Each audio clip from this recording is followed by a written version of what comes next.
Hey guys, welcome back to Inside the Five and everyone's Boston Celtics are going to the NBA Finals. Boys, how are we feeling? Instant reaction. I just want to say first off, you said everyone's Boston Celtics. This isn't everyone's Boston Celtics. These are our Boston Celtics. It's been a long time coming. The greatest franchise in sports history is finally back where they belong. Jason Tatum is the next coming of Michael Jordan. Jaylen Brown is the next Scottie Pippen, and Rob Will is my next Dennis Rodman. Those are my first instant reactions. This is exactly where we should be, and this is the start of something special. No, and it's just like we're at the state. Okay, pause for the Celtics for 1 second. The Rangers just scored a goal a minute into the game. However, back to the Celtics. Um, it doesn't feel real right now because we've gone to the Eastern Conference Finals, 4 times since the last time that we actually made the finals, and they've all been heartbreaking losses. And we finally got over that hump. We finally beat the Heat, who have been giving us problems and headaches forever. It wasn't a pretty Game 7 win. I think we were all together. We all thought that Jimmy Butler go-ahead three was gonna go in, but it didn't. And the Celtics are going to the finals. They're playing in Golden State tomorrow night. Obviously, the night after this episode will air, but or the night before the episode will air. Yes. Okay. But I'm excited, man. Like the last time the Celtics were in the finals, what were we, 9? So it's a surreal feeling. I'm very happy. I mean, it's time to play. This is where the men arise here. We need to come together as a team once again. I mean, we fought through three. I mean, the first series wasn't as grueling, but technically by I think I forgot what stat it was, but I think I heard somewhere that technically our first series against the Nets was the closest series, even though the series against the Bucks and the Heat both went to Game 7. But this is going to be a tough series too. We're going through an absolute gauntlet to get here, and we have to finish with literally the final gauntlet, and it's going to be a tough one. But we'll see what happens. And speaking of the end of this road, we're going up against a very impressive Warriors team who I think at the time of last week's episode, we already knew they were in, right? Because they won on Yeah. Thursday. So Mm-hmm. we knew that they were going to be our opponent if we were to win. We got it done in 7, but the Warriors are, I'd say, the toughest team that we've played so far. Because looking at our road, like you said, we beat the Nets in 4, even though the point differential was the closest out of all the series, which is a big surprise because we went, what did we, 7 games in both series after that, and the point differential wasn't as close. But then we went on. We took on Giannis without Chris Middleton, and a lot of people brought up things around that. Still a very solid Bucks team. Same with the Heat, who are dealing injuries. The thing is, though, we've been dealing with injuries too, and we are still dealing with injuries. Looking over to the Warriors side, they have a lot of people coming back. I've heard that Gary Payton has a chance to come back, not for Game 1, but later in the series if need be. Andre Iguodala is going to be there. There's just it's kind of nerve wracking when it comes to the Warriors, but I think out of all teams out of the Eastern Conference, to play in the NBA Finals, we've got the best shot to beat the Warriors, and they're pretty dang good. Well, I mean, Well, apparently we have an 86% chance to win the NBA Finals, as said earlier today, which is a crazy stat to think of. But I mean, if we're going to break down both teams' rosters, we are the bigger team. We should be able to dominate. Yes, the Warriors are elite shooters, always have, always will be until that era is over.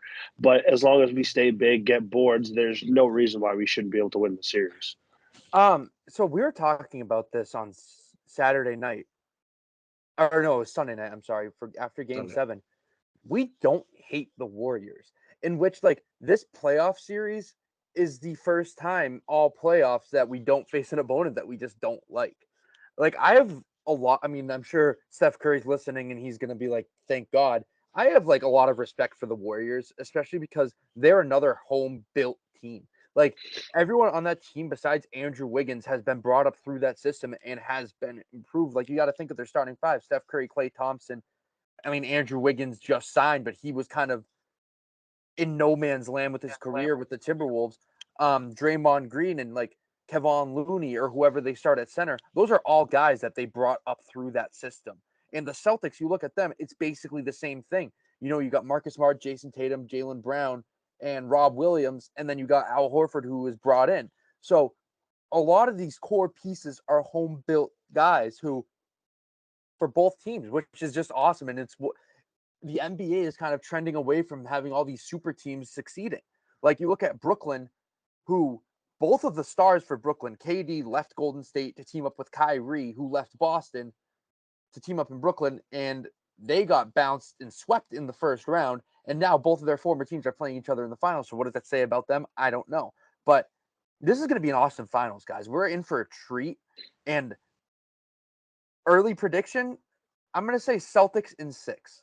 And here's why. I'm going to break down the series game by game.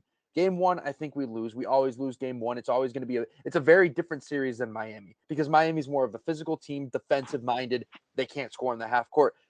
And that completely changes with Golden State, who can score from anywhere on the court, literally.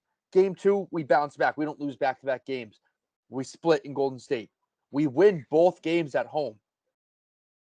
We lose game 5. We win game 6 at home. I'm very confident that this team knows the fact that they have been terrible at home. And there's going to be something different about the TD Garden come NBA Finals. Yeah, we've said that kind of every single series, but the NBA Finals is completely different than the second round against Milwaukee.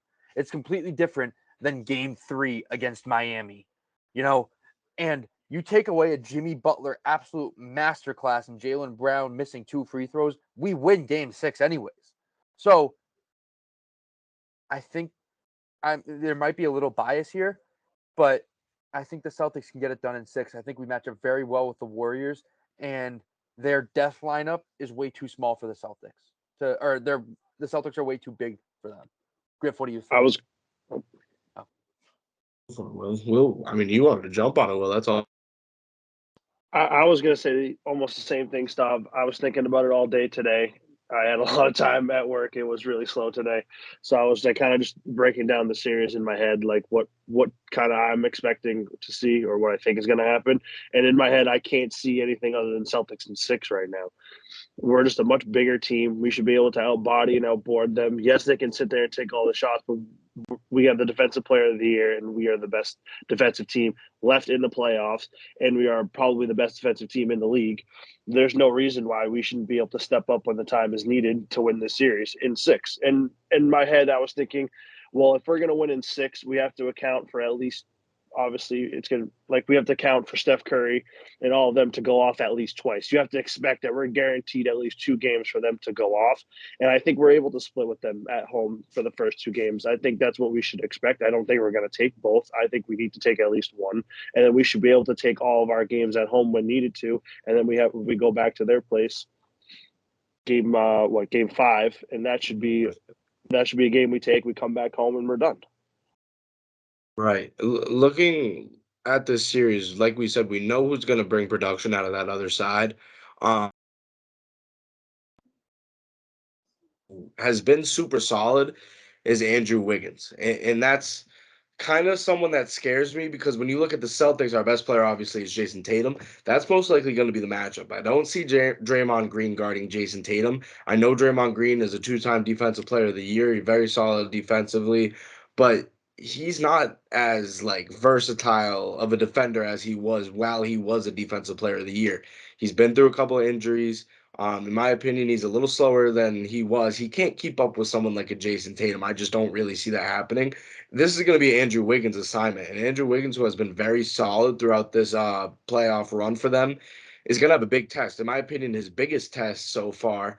When it comes to the backcourt of the Warriors, Klay Thompson as well. That's someone that we've looked at for years as someone that's been a premier 3-and-D guy.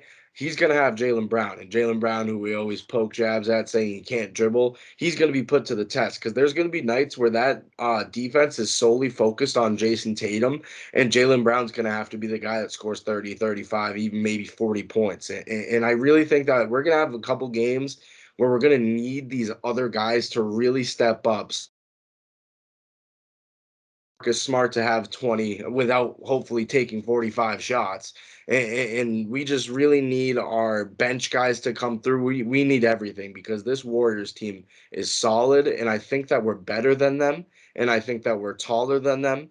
And I think that we are better defensively all around than them. But one thing that Warriors team has is consistency. You know what they're going to bring to you, and we just need to be able to stop it. And if we can't do that, then it's going to be a long series. And if we can do that, then we're going to be walking out as champion stuff. Well, you got to think of it like this. You got to assume that Jason Tatum and Jaylen Brown's productivity will cancel out Steph Curry and Klay Thompson's. You got to hope maybe they even get the edge because I do think at this point right now that Jaylen Brown is a better player than Klay Thompson with all the injuries that Klay's dealt with. But Klay is still an incredible player. He can still go for 30 a night. So you just got to hope that they outproduce them. And then, like you said, it comes down to the other guys. Can the other guys step up? Because the Warriors all playoffs long have gotten that success from the other guys. You know, Jordan Poole's a guy who can go out and get you 30. Andrew Wiggins is a guy who's going to get you 20. Draymond Green says he might not fill up the scoring column, but he will fill up every other stat possible, including technicals and regular fouls. And then they have their ace in the hole with Kevon Looney, who's going out in the Western Conference Finals and getting you 20 and 15. So that's something I wasn't really expecting to see out of the Warriors. A major credit to them for giving Kevon Looney a chance, and he is stepping into that role and fulfilling it. However, the Mavericks didn't have as much of an inside presence as the Celtics do, so I don't see Kevon Looney doing that again. Because look at the bigs that the Celtics have faced in the playoffs so far. I think Kevon Looney is very comparable to like Nick Claxton, and then Brook Lopez I think is better than Kevon Looney, and then Bam Adebayo is obviously one of the best centers in the league. So I think the Celtics have a favorable matchup go like with the other guys. Right. With I the wanted to favorable say matchup just that. too. Looking at Kevon Looney, he had such an impressive Western Conference Finals, and this is the thing. You can claim me as a Mavericks hater throughout this whole playoff series, and you guys had a lot of high hopes for them, and they almost did come through. They went way further than I thought they were going to. The big reason for that was because of their interior presence. Kevon Looney had such a great series. Rob Will, and I know he's not healthy, is not Dwight Powell, and he's not who else do they have over there? Kleber. Like we have a center. The Mavericks don't have a center. So if they come out there with Kevon Looney and he plays 30 minutes in game one, Rob Will is going to eat him alive. Rob Will at 50% health is better than Kevon Looney. I agree with you, Stav. I think he's around a Nick Claxton in terms of overall skill. I really don't think he's 20 and 15 like he was in the Western Conference Finals. He just owned that matchup. He doesn't own it in this series. Yeah, it's will you go? I was gonna say, like, I totally like agree, but I want to say like a big point the Celtics need to be wary about is their ability to stay consistent throughout the entire game and not have such a big drop off where they give up a big run because the Warriors are notorious right now in the playoffs for making big comebacks and being able to come back very quickly. And we have blown quite a few games so far this playoff run, and we've been struggling to stay alive at some points, especially the third quarter and especially right off the bat. Recently, we haven't been too bad off the bat of the game, but like there's been a few times where we started off super slow, and you could just tell like we can't afford to come out flat at all in any single one of these games, and we can't afford to die off after halftime and then try to come back alive in the fourth because you can't do it against this Warriors team. That's a great point. If the Warriors were the Heat and the Celtics were up by 13 and played like or closed out that game as they did in Game 7, that would have been a 10-point loss. So Easily. They need to find that killer instinct. I know that they have it, but they need to close out games a lot better because I feel like no one's comfortable with like a 10-point lead with 2 minutes left. I feel like that difference was going to come from Rob Will in the paint because we have that advantage. Yeah, and I feel like another thing is when we have those leads, and we saw it in Game 7, I feel like we have the killer instinct. It's just through the wrong players. Like we saw Marcus Smart jack up like just so many threes while we're up double digits. And in my opinion, that's the sole reason why we let them back into it. we're just putting the ball in the hands of the wrong players. And I'm not saying it has to be in Jason Tatum's hands at all times, because you know what? He's going to get double teamed. He's going to get forced to give up the ball. And Marcus Smart is a guy who we saw it in game 2 of the Nets series. That one play might be my favorite Marcus. Usually would take that three ball, but instead pump faked, had two people bite. We need that Marcus Smart. We need a Marcus Smart who, when Jason Tatum gets doubled and it's Clay on him and Marcus Smart's wide open, Marcus Smart pump fakes, makes one person bite. That takes three players out of the play. That leaves Jaylen Brown or Al Horford or Rob Will for a oop. Like, that's going to make people open. Marcus Smart sometimes needs to fill the lane with the ball, realize that he can get others open instead of just taking a shot because he thinks he's open. He needs to become a true point guard right here, and I believe that he can. The fact that people are putting his name in a big three of Jason Tatum and Jaylen Brown, I feel like puts it into his head that he's part of that big three because of offense, and that's all that means. He's the third member of that big three because of his defensive ability, not because of him putting up 20 shots a game and only scoring 12 points. I'm the injury report was updated. Marcus Smart got taken off of the injury report, which I'm very happy to see, but Rob Williams is still questionable. If he's 100%, there's no reason why he shouldn't get you a double-double in these playoffs. And I just think that we need to give a little more credit to Al Horford for how he's played this playoffs. He is such an unsung hero. Even though he does get some credit, I think he deserves more. He played 40 minutes. I think he played over 40 minutes in Game 7 and secured a ton of key rebounds down the stretch, especially in the fourth quarter. And the Heat won a little 8-0 run to start the fourth quarter, brought it within 2. And that's when Ime Udoka called a timeout and brought Rob Williams back in. I'm sorry, brought Al Horford back in for Rob Williams. So they need Al Horford is a major key to this team. And with him being successful, with him, if he's able to play like 40 minutes at a high level, that is such an advantage for the Celtics because he's someone you can trust even if he doesn't score because he's going to grab every single rebound that's out there. He's not going to get out hustled.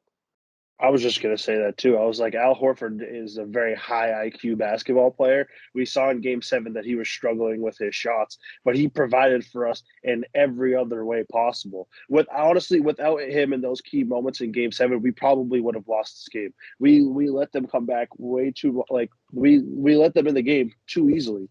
And then with him on the floor being able to contribute, yeah, he took his shots, yeah, he missed in some key moments where we could have used a basket, but he came in so clutch and made the correct plays and made the right reads on offense and did pretty much all the right things we needed to. And obviously some nice shots aren't going to fall, but like we need that out of almost all of our guys.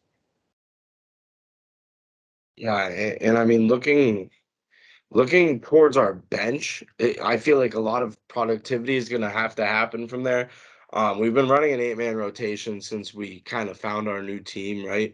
And my guess is that it's going to be Pritchard in there sometimes. It's going to be D. White. It's going to be Grant Williams. Those are three guys that we actually really need in this series because, like we've been saying, the role players of Golden State have been coming through this whole postseason.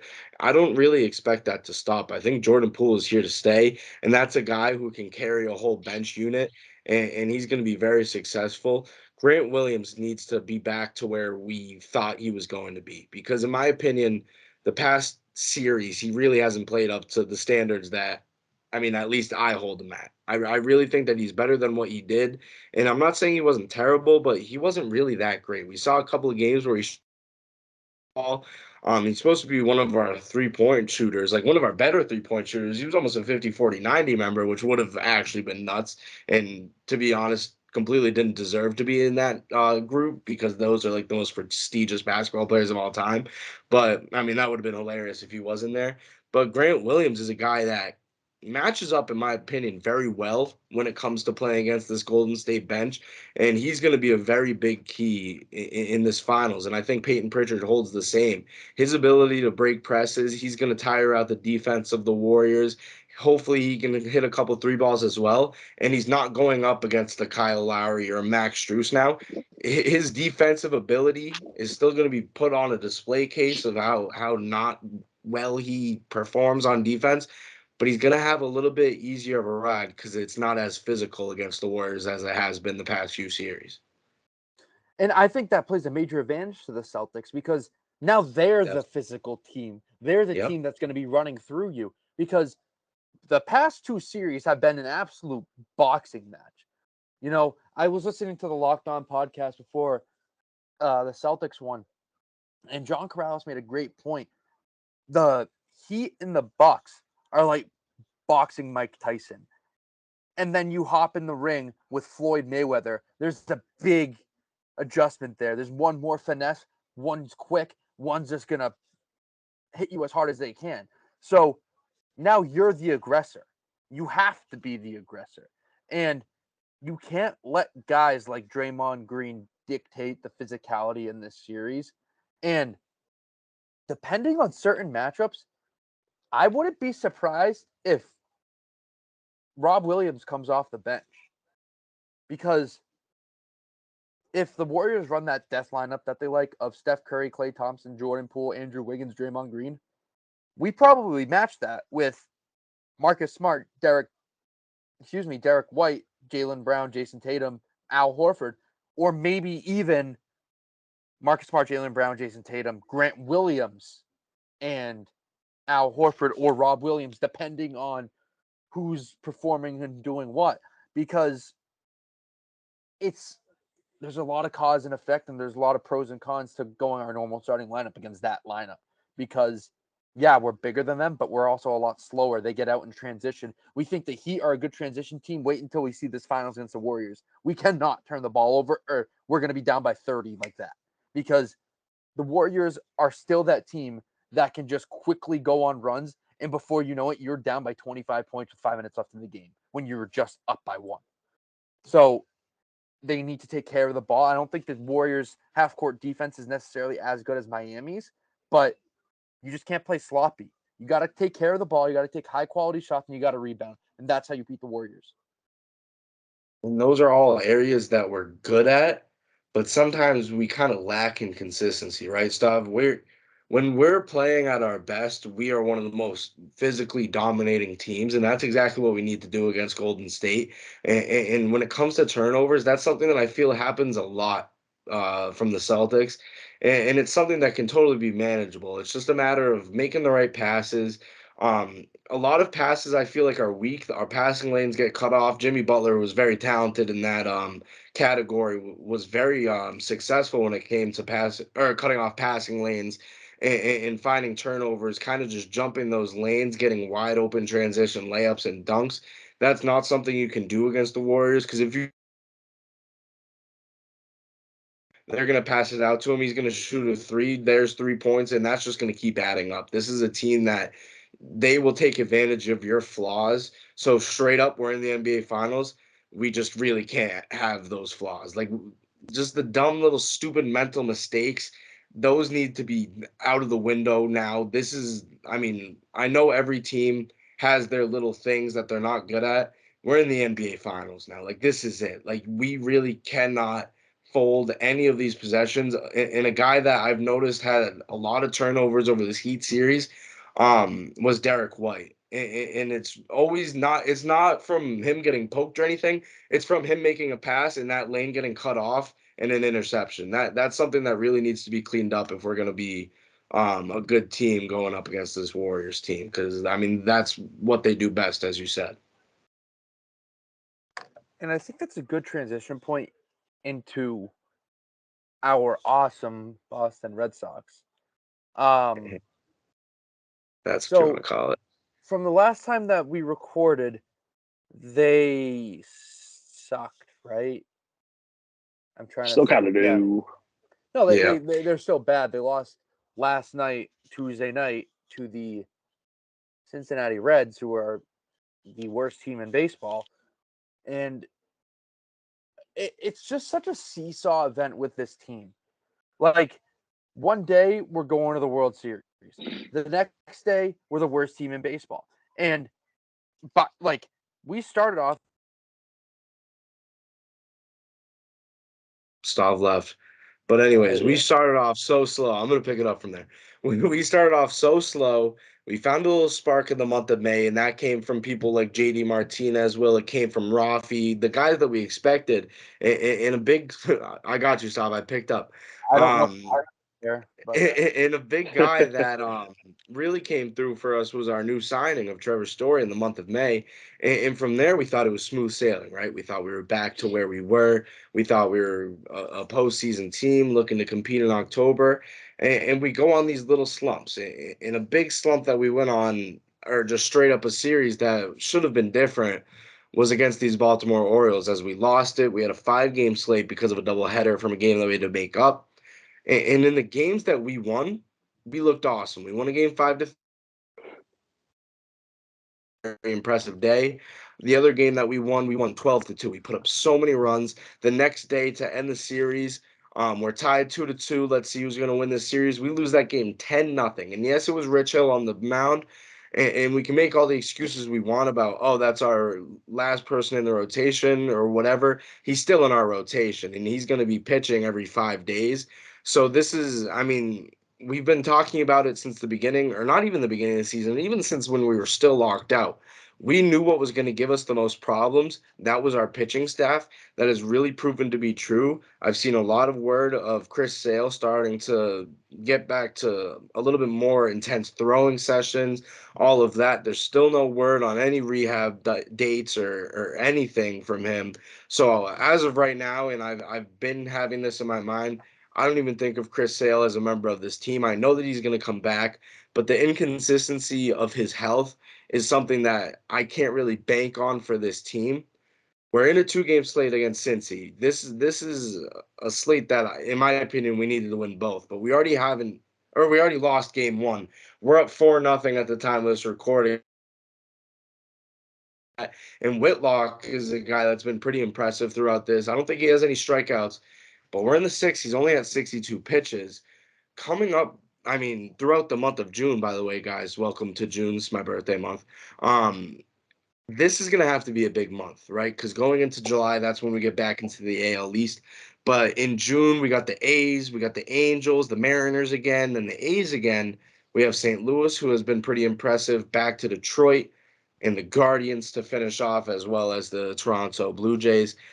Looking out at this month, Stav, do you see us over 500 by then? We're kind of floating around there, and we have a couple, in my opinion, favorable matchups. Do you see us being over 500, or do you think we're just going to continue to float just under, and this is just how our season's going to go? well, as of right now, we're 4 games under 500. Hopefully, we'll be 3 games under 500 by the end of tonight. It's going to be tough, to be honest. I mean, a 10-game West Coast trip is not really favorable, especially with a majority like those games being against the Angels. The Angels are a very good team. The Angels are one of the better teams in baseball. They got 2 of the best stars in baseball. We all know that. But we have 2 series against Oakland, who is not a good team. We should win all Mhm. 6 of those games. And then you just got to play split, you know. You got to play split. You got to think we're going to lose some, win some from there. I think we'll be around 500. I think with a game, give or take, either a game under or a game over 500 by the end of the month. Obviously, I hope that they go on a 20-game win streak and they're back in the wild card race and all this stuff. But I just don't see that happening. Every time that we think something great's happening with the Red Sox, they turn around and just slap us in the face. So until I see consistency, I'm not going to say that they're back. You know what I mean? As many have said. Most of I'm not sold. I'm not even sold on the fact that we might even win all games against the A's. Everything we say right now is a maybe. It might happen. I don't know. We have Rich Hill pitching every 5 days. In my opinion, obviously, we knew, like you said, Griff, going into the season, that our rotation in the bullpen was our weakest spot. Last year, it was also our weakest spot. But when Chris Sale came back, all of our starters were actually really pretty good. And then our bullpen wasn't awful. It definitely could have been better, but we have downgraded astronomically since last year somehow, almost all around. Our offense is fine. We are showing up to play on offense. If we didn't have to pitch at all and we just had our offense, hell yeah, we'd be looking at the playoffs pretty well if we just had anyone consistent pitching. As of right now, I can't see us being over 500. We might actually be a few more games down from 500 at the end of this month, look from where we are now. We might catch up a little bit, and then we'll probably slip down a little bit just because of how inconsistent our pitching is. Until we, like right now, I know All-Star break was next month. We have some time to really analyze what we got going here. But if we really want to sit in the wild card, especially in our division, is one of the toughest divisions in baseball, right? We need to make a move now and not at the All-Star break when the trade deadline comes by. We can't afford to waste another month. If we waste another month, we might be 10 games down from 500, and the Orioles might be better than us. And we're basically eliminating ourselves from the playoffs earlier than we need to be if we stay at this rate. There's no chance that we are going to be able to survive our division if we play the way we're playing. Exactly, because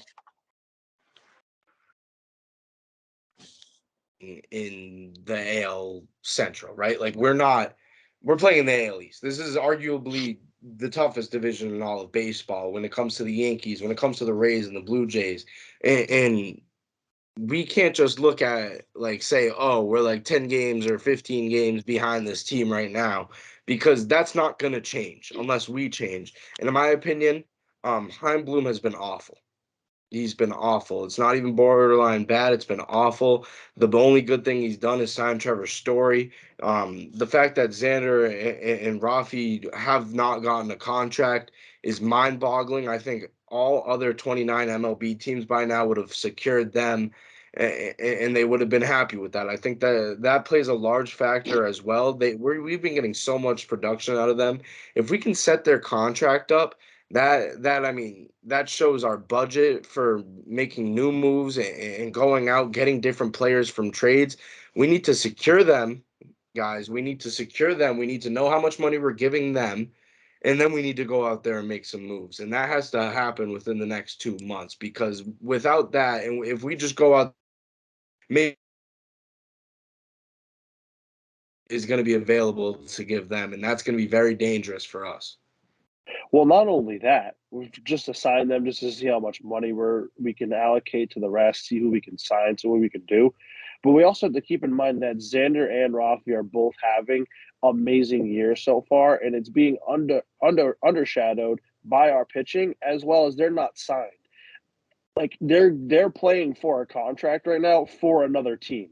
They're both batting outstanding. They're both playing great in the field. They're doing everything that they need to secure a huge contract, and they're not going to get it from us. If they keep playing like this and we lose them, it will be the biggest mistake we've ever made.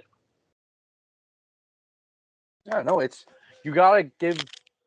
I mean, even financially speaking, you gotta give the guys the biggest contracts that put people in the seats. I'm sorry, Heim, no one's there to watch you. Like Boston as a city, they love Rafi and they absolutely love Xander. There's absolutely zero reason why those guys shouldn't be brought back. And as a Red Sox fan, I would really question my fandom if both of them ended up walking in free agency because we didn't give them the contract that they wanted. Because not only are they producing, they're the biggest stars that you have. Rafi Devers is on a Hall of Fame trajectory. Like, he's 24 years old and he's batting 344 right now. Like, he's our best player. Xander Bogaerts is our second best player. And those two right now, their future in a Red Sox uniform is up in the air, which should never happen. Heim Bloom should be working 24/7 until those guys are signed. And yet it doesn't seem like he cares. Dude, it really seems like he's doing nothing but going to these games and getting put on the camera on Nesson because that's what he wants, right? His goal when he got a contract to be the general manager of the Boston Red Sox was to blow things up. His number one job was to trade Mookie, which was understandable because let's be honest, guys, Mookie didn't want to be here. right? From the start. He was talking about how he hated the cold weather, how he liked this city, but I just, first off, which is the dumbest excuse about the cold weather, because that's something time. How he wanted to play down south, how he wanted to play on the West Coast. He wanted to be in nice weather all year round, and he wanted out, right? So if he wanted out, that's what we needed to give him. Heim Bloom got hired to do that, and Heim Bloom got hired to turn this organization back around. And you know what? In my opinion, he's very close to it. He almost did a good job. He hasn't really done anything in terms of our pitching situation when it comes to our pitchers, and we talk about Martin Perez all the time, which is hilarious because Martin Perez, who is a veteran, who is known to be terrible. I mean, me and Will went to about 4 or 5 of his starts last year, and it was an absolute joke. He has like a 1.5 ERA right now. He pitched 7 innings last night, scoreless. Like he's been electric, and Did he's a not a no guy hit that's bid. expensive. He's not a guy that's expensive in the MLB. There's so many pitchers available, right? And there's so many trades that could be made for guys that are only on 1 year deals that can be made, right? But Heim Bloom doesn't want to, and we have a great farm system. I'm not knocking our farm system by any means, and a lot of people are comparing our. We have a lot of talent down there, but they're not ready. They're not ready to be in a starting rotation in the MLB. Um, and the main guy we look at is Brian Bello, who just got moved up to AAA. I don't expect him to get moved up for at least the next 2, 3 months. Like we can't wait. We really can't. And there's guys that we can give up to go out and make moves, and there's obviously guys that we cannot give up. And Heim Bloom just sees it as, oh, we can't give up anything. I like the way that this team is moving. We're going to be good in 2 years. Heim Bloom, little does he know, this is the Boston Red Sox, keyword Boston, and we're wearing our Eastern Conference Finals champion shirts right now. This is a city of winners. Like, we expect to be at least over 500 every year, at least in the wild card every year. Because if you put us in the wild card, I guarantee the biggest players who are under the biggest stage at Fenway Park are going to come through, right? And that's why I'm saying we need to sign these guys and we need to go out and get these guys because who does not want to play at Fenway Park in October? It's literally the greatest thing in all of baseball. And Heim Bloom, wherever he was before, you're not still there. You're now in Boston, and it is a place where we expect winning. And when we don't get it, you're going to get 3 angry 20-year-olds on a podcast like us right now talking about how bad of a job you're doing because you know what? Straight up, you're not doing a good job. And I'm stuttering because I'm actually genuinely pissed off. Our two best players on the team are looking for contracts. And just as you said it, Will, they're performing, right? And they're not performing for contracts with us. They're performing with contracts for other team because Heim Bloom gave them disrespectful deals. And Xander, who's 29, and Rafi, who we said is on Hall of Fame pace, who's 24.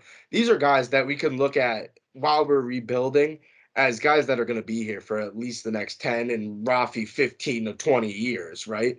Lock them up. You need to lock them up. Those are two cornerstones in a franchise, and most franchises don't get two guys that produce at that level. We got lucky enough that they're homegrown. We got them. We've brought them up together pretty much, and we should be able to have them for the next 15 years. And if we don't, then it's a massive mistake.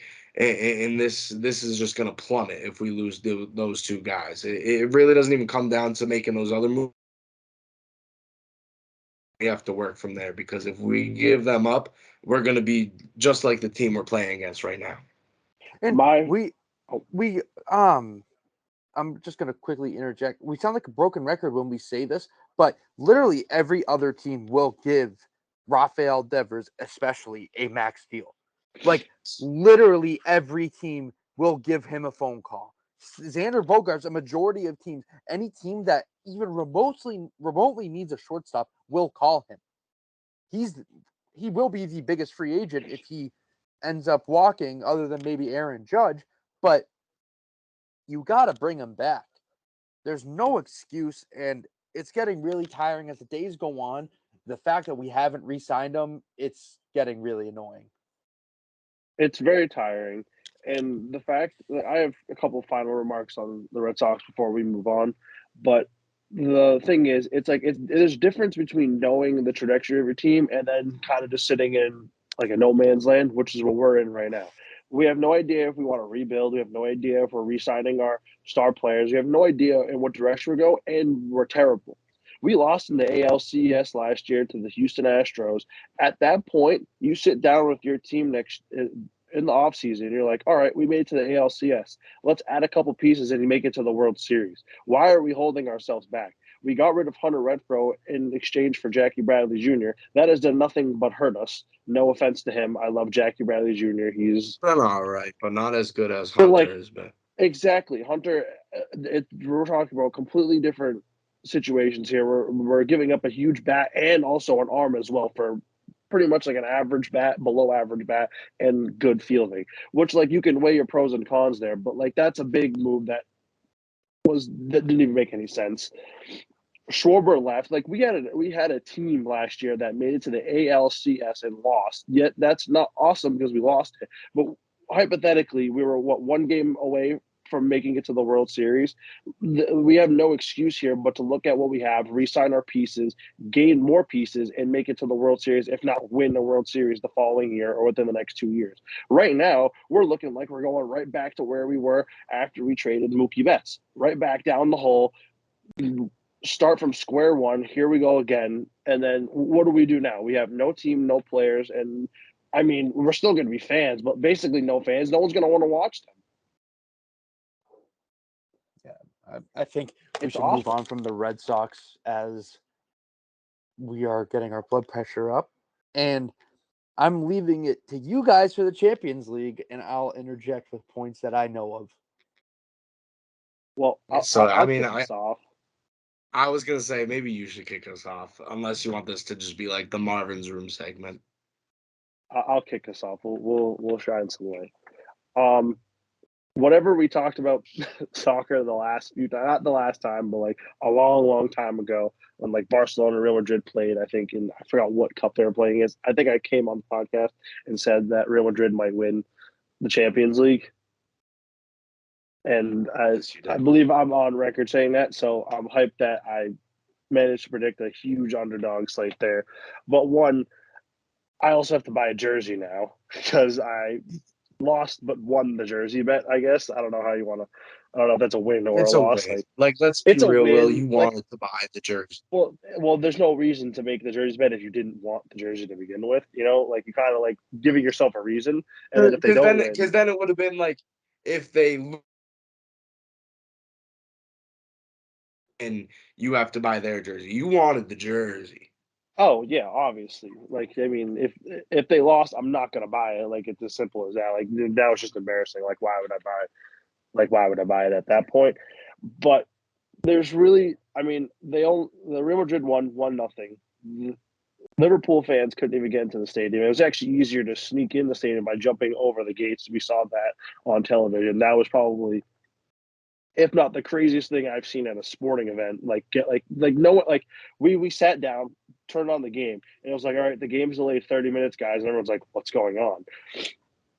And then all of a sudden they're just like, oh, fans can't get into the stadiums, and there's like one gate open. You can see about half the stadium in the parking lot. It wasn't even every single Real Madrid seat was full, and then Liverpool's side was about like 70% occupied. Like it was literally just Liverpool's side that couldn't get in, which was blasphemy. Yeah. And as a Liverpool supporter, as a man that backs the Reds, literally only because they're owned by the Red Sox, it kind of set the tone for the night. It set the tone for the night. It was obvious what was going to happen from there. Oh yeah, but the one thing that we were not expecting was Courtois to put on even better than a world-class performance in that, keeping a clean sheet, which was crazy. It was on his head the whole game. I don't really know how he did that. There was like Liverpool had so many opportunities to score, they just couldn't get it done because of him. Real Madrid only had one shot, and that was it, and that was the game. That was the game. And that's what soccer is, right? As a couple of Americans, we look for action. In soccer is something that it comes in bundles, right? The action comes in bundles. This is the way that I'm going to put it. And looking at how this game went off, that's all it takes, Will, is one shot. And Liverpool, who owned possession, I don't have the exact numbers, just based off of me watching, it was clear that they owned possession. They had way more shots, way more amazing looks, right? All it takes is for one slip up, and Robertson, the left back, Andy Robertson, the Scottish hammer, that's all it took was for him to mess up. He played way too up. That allowed a run down the right side, and you can blame it on Van Dijk for doing a little contortion of his body. You can blame it on Trent for being a step behind. Bravo was playing left wing, right? And that just had a very clear run for Valverde, crossover to Vinicius Jr., who was an absolute stud, and that's how the game ended, right? And coming down to this game, the man of the match, very well deserved, Will, for Thibaut Courtois. $100%. Just an absolute class performance. Maybe the greatest performance from a goalkeeper in a Champions League final As that long as there's I been. can I feel remember, like yeah. yeah, I mean, stop. How many Champions League finals have you watched off? Few. Yeah, so exactly. So Some. the best one Stav remembers. For me, That was I'm that was trying the to think best of game I've ever something that seen from the Champions League. Stav, who also has a bad streak of watching games that ended 0-0. So this was a big step up from him. Um Will, like looking back, not even just through the Champions League or the Champions League final, the only time that I can remember, and this was like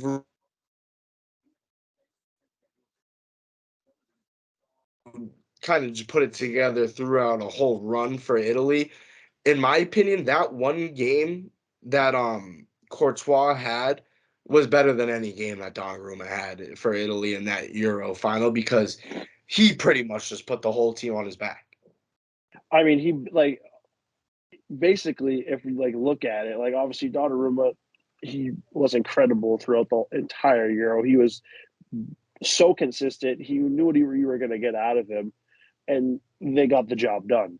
But if you take a look in a one game, like literally winner take all, this is like pretty much the biggest game of the year. Obviously, the World Cup is this year too, but for a lot of these players, this is like this is a European championship. Like this is the biggest prize you can win in club Biggest football, club stage in other the world. than exactly.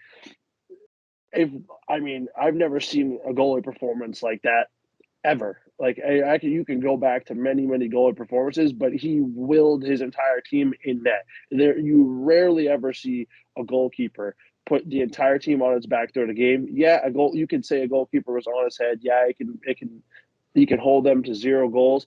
But I mean, there wasn't even like he could have taken a wide open shot and he could have been on the opposite post, aimed completely opposite him. I would have actually thought he would have saved it. There was no doubt in my He was mind gonna that think anything was going to get past him. There's been games that I've watched where goalkeepers have had zero going into like the 75th, 80th minute. I'm like, he might give up a goal. Like the next shot they take, he might let one in.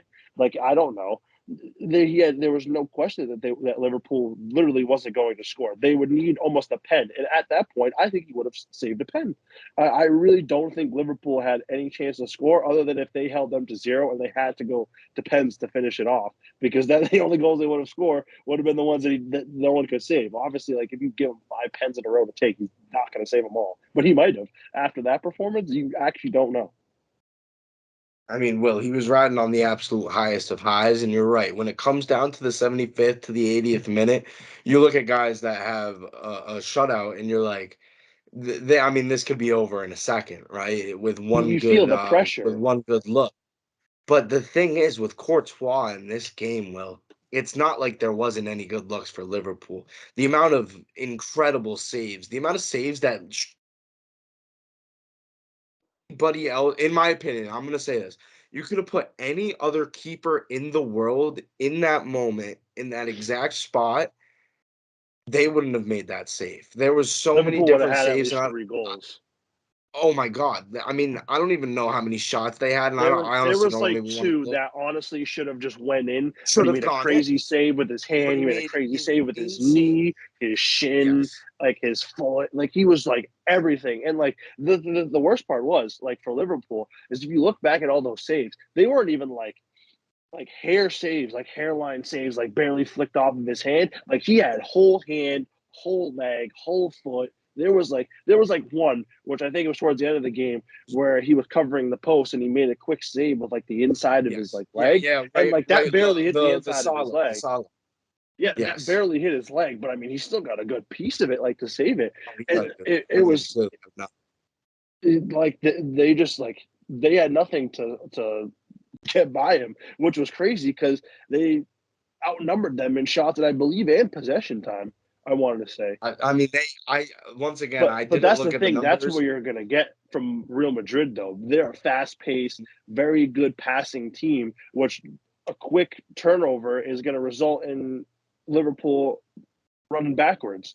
They're just too fast for any pretty much like they had like they dominated even though they were the underdog in most of this, and you could tell after them coming back against PSG, Benzema scoring hat trick after hat trick. He was absolutely electric during their Champions League run. I mean, it honestly he didn't. I mean, all they needed was honestly Courtois to have the best game of his life, and he did. Like if you're going against Liverpool, like especially after not being able to get the Premier League, you knew they were going to bring it all for the Champions League, which any team would, but you knew most definitely that they were going to bring even more than what they already had to the table because they need to secure something. Liverpool's a winning team. They're out there looking for trophies. Right. And the last thing I'm going to throw out there, Will, I'm going to give big props to Kareem Benzema, your guy, who you're most likely going to get the jersey of. He's a guy that, I mean, I don't even know how many hat tricks he scored this season, how many goals he scored this season. He's a guy that going into this final, he was the one you were expecting to score, right? Oh, Obviously, 100%. he's I Kareem was Benzema. expecting like a high scoring game, honestly. I think Yeah, I came out and said 4-2 Real Madrid. I was or like, I mean, two. I six think I goals is had a two lot to of one. goals. Right. Yeah, and he's a guy that once again he controls the whole game throughout his scoring ability. Something that he did in this game, Will, was he still controlled the game and he didn't have to score. And that's not something that I was expecting, and I don't think Liverpool was expecting. Him Uh, getting, I mean, at one point he was at the box on the defensive side just to take the ball up, right? And that's something that in the Champions League final, because think about this, your season is over already. This is the last game of your season. Once you're in the Champions League final, your league is already over, and Real Madrid won the league. So I mean, mhm. they already secured that. And like we said, Liverpool finished second, was looking for something to finish the season with. This is it. You have some time. I mean, the World Cup is coming up, but we have a couple of months before that. I know Got we've some got some time. international friendlies going on right now. The Nations Kareem League is going to Benzema be cool. absolutely dominated this game, in my opinion, without scoring, which is something that we weren't really expecting from him, and it's what we got from him. And I'm going to say it right now, Will. He just locked up the Ballon d'Or. That's it. He won it. I I really do think so too. I mean, if we take a look at this game in hindsight, you obviously expect Benzema to score a couple of goals, and then you expect him to be out there world class performance no matter what. Like he was out there doing his thing regardless. But I wasn't expecting him to become almost in the nicest way possible the ultimate distraction for Liverpool. Him being able to take up the ball and just facilitate the game. But he was out there doing everything possible and he got the job done for them. I mean, Liverpool was probably expecting him to go in behind their defense, play very aggressive, and Real Madrid kind of did almost the opposite. They weren't able to play as aggressive, but they were able to counterattack very efficiently. Obviously, that's how they scored their goal. But they really like Benzema didn't have much else to offer on the scoring aspect other than him bringing up the ball, making fluid passes, and keeping their offense rolling, and kind of keeping Liverpool's defense on their toes. That I mean, that's you put it on a tee. They Real Madrid playing perfectly against this Liverpool side, and there's been a lot of talks about this word on the street is that Salah is staying, that Sadio Mane is staying. Trent's going to be a Red until he dies because I'm born and raised. So I mean, looking to make another push again next year. What a beautiful year that Real Madrid had. Beautifully deserved. They deserved everything they had. Thibaut Courtois, just an absolute stud in between the pipes. I mean, one of the most impressive performances of all time. Will, since we're still on the topic of soccer and we probably won't talk about it until World Cup time, Maybe even a very, little bit very before early when it's all prediction. set. Very, very early prediction, Will. Who is going to win the World Cup before we head out for this episode? Ooh. Well, Hmm. not every. There's still a couple teams coming in, because obviously they're playing the Nations League and there's a lot going on. There's a few teams you go to look at. I'm actually just going to pull up the groups really quick, just so I can take a quick look off the top of my head. I had a couple groups that I was looking at to make a good run. But I had. Let me take a look here. Sorry. I completely. I mean, threw you in So the yeah. spotlight for So this one. in my opinion, I really do think that let me see. Here we go. Brazil is going to be a really good team in this run. I feel like they have some facilities to make a good run, especially in their group. They do have not the hardest group, but they do have a couple challenging opponents in their group. So they have a good shot to make it out, which they should be able to make it out. I really do think if the US can pull off some dubs against if they can pull off a dub against England and move through, I really do think they have a strong chance to make a good run. They're a solid team. If they can stay healthy, they can easily make a run. Obviously, that's a little biased, but I really do think they're going to make a good run. Spain, honestly, I think has a very, very good chance of winning this World Cup solely based off of their young talent. They have a lot of young guys who've been playing very, very well in La Liga, and they're fast, young, just kind of like how Brazil is. They have a lot of young, fast players too out there with a good amount of veterans as well as Spain. So I expect them to be up there for winning this World Cup. Right, and I like the shout you had about Brazil because you're right, and we just saw one of Brazil's youngsters to perform for his country as well. And Brazil is a team that, like you said, they have youngsters. I mean, it's a country that will always have youngsters. Well, Mm-hmm. and this is the first, in my opinion, it's the first international event where Neymar is going to be their veteran. So this is going to be kind of Yeah. interesting because we've seen, I mean, Neymar's been their best player for years, and it's kind of time for him to take more of a captain approach towards this World Cup, and I think that's going to be a big thing. A team that I'm going to throw out there, and this may be a little surprising. I just like their group that they're in. Out of Group C is Argentina. I think that Mm, they have quite an easy group. Now you can say what you they want do. about Mexico, but as an American, Mexico completely overrated in soccer. Poland, all they have is Lewandowski. Saudi Arabia couldn't tell you a single or Saudi. Who's Saudi? I honestly couldn't tell you. I was gonna say that this is one of the first like huge world stage like events where honestly, in my opinion, I don't really see a clear winner. Like I feel like We all knew Italy was once we winning get the past Euros. yeah, like after we saw the run, like they were going crazy. They were just doing their thing. Like there was no one stopping them. I mean England, I mean, we could have assumed that they could have done something, but I mean it was tough. That whole run was kind of And we all crazy. thought it was But coming up. yeah, but this is the first time where I'm just like, well, I mean, Group E is definitely very, very difficult with Spain and Germany and Japan. Those are all good teams. I mean, you could even say Group F is pretty challenging as well, too, with three solid teams, especially Canada being, I think this is like the first time in a long time, if not the first time ever, being It's been a while. in the World Cup. Or it might be the first time. It might be the first time. There's really no clear winner. I feel like we won't even see it until they start playing, and I'm kind of upset that we can't see it now. Like it would be starting in the next couple weeks, but we have to wait obviously until the winter time because it's like 140 degrees in Qatar right now, Yeah. and they definitely Yeah, can't play in that. Cutter's too hot to play right now. I mean, it would have been awesome to see it during the summer. It's going to be during football season, however, American football, which we all know what Stavros is going to be listening or watching. We all know what me and Will are going to be watching. But Black Friday, USA versus England. Might Oh, have to all save right. Hold on. sides. I haven't said a thing in about 30 minutes. Excuse me. I just choked off the excitement of the fact that we are absolutely going to roll England on Black Friday. I cannot wait. Like Hammer I, USA everyone on knows I'm not the biggest foothead, but I'm gonna watch that game. I'm gonna paint my face red, white, and blue, and I am gonna be on Twitter chirping England. You just know that. The All right, Twitter back to beef. your regular scheduled program.